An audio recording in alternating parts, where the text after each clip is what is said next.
Et je dois faire une vidéo sur la symbolique maçonnique, tu sais pas de quoi je pourrais parler? Les frangins sont pas tous gâteux, mais il y en a.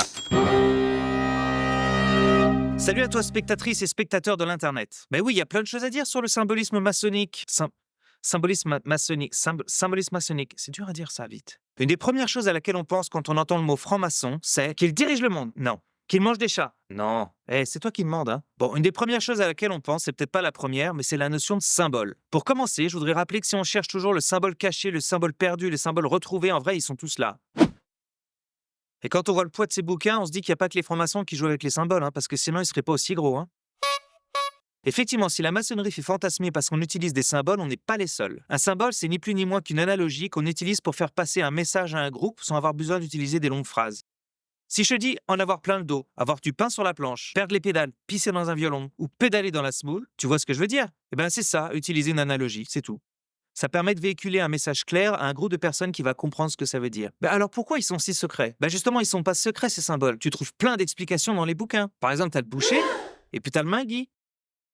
Deux grands classiques qu'on conseille à tous ceux qui viennent de se faire initier. Tu as tout dedans. Mais ce qui est intéressant dans notre démarche, c'est qu'on essaie de s'approprier ces analogies et d'en donner de nouvelles interprétations. Donc si tu prends le compas et que tu cherches dans le dictionnaire des symboles ou dans les deux livres que je viens de te montrer, on va t'expliquer l'analogie première de cet instrument de mesure qui s'ouvre, tout ça. Mais toi, tu peux toujours essayer d'aller chercher une autre analogie et d'aller pousser un petit peu ta réflexion pour essayer d'exprimer quelque chose d'un peu différent. Et dans ce cas, ce qui est intéressant, c'est que tu t'es forcé à regarder le symbole sous un angle différent. Ça te permet d'aborder la question d'une autre façon que ton voisin, et c'est ça qu'on cherche en maçonnerie, de regarder le monde sous un angle neuf. Parce qu'on pense qu'un seul point de vue nous donne pas une bonne représentation des choses. Par exemple, tu vois, si tu veux admirer une statue, en comprendre tous les détails, toutes les subtilités, tu peux pas juste t'arrêter sur un point et regarder comme ça droit devant toi. Tu raterais quelque chose. Pour tout comprendre, il faut bouger, il faut faire le tour de la statue et la contempler sous tous les angles.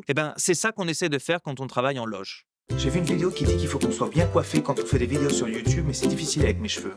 Tu parles de secrets, c'est vrai qu'il y en a beaucoup en franc-maçonnerie. C'est d'ailleurs ce qui remplit toujours la presse à scandale et les théories complotistes. Mais tiens, regarde, je vais t'expliquer cette notion de secret en franc-maçonnerie et je vais utiliser la symbolique. 2 pour le prix d'un. Sauf que pour changer de registre, on va pas utiliser la symbolique maçonnique, on va utiliser des analogies qui proviennent du monde de la cuisine. Ouais, il commence à faire faim là. Tout le monde peut aller dans le commerce acheter des livres de cuisine, des livres de recettes, expliquant en détail comment préparer chaque ingrédient pour faire un bon petit plat. Aussi bien les légumes que la viande, tout. La plupart du temps, tu connais les ingrédients dont on parle. Et si tu y penses très fort, tu peux même te rappeler le goût de la tomate, du poulet ou même de l'orange. Donc indépendamment, tu as une bonne compréhension de chaque ingrédient. Par contre, les détails de la recette pourront être aussi précis que possible. Il sera impossible pour toi d'expliquer à quiconque et même pour toi de comprendre quel sera le goût du plat final quand tout sera mélangé. T'es d'accord? Pour savoir ça, il va falloir que tu y goûtes toi-même. Et même après y avoir goûté, il sera vraiment difficile pour toi d'expliquer le goût de ce plat à quelqu'un d'autre. Il faudra lui-même qu'il goûte aussi. Et là, je t'explique pourquoi on dit souvent que pour comprendre le secret maçonnique, il faut être maçon soi-même. Et je le fais en utilisant une symbolique de cuisine. T'as compris? T'as compris? Tiens, t'oublies pas de cliquer en dessous pour t'abonner, et puis tu peux me laisser des commentaires, je réponds à tous. Si tu veux en savoir plus sur ces apprentis qui peuvent plus parler, clique ici et va regarder. Allez, salut!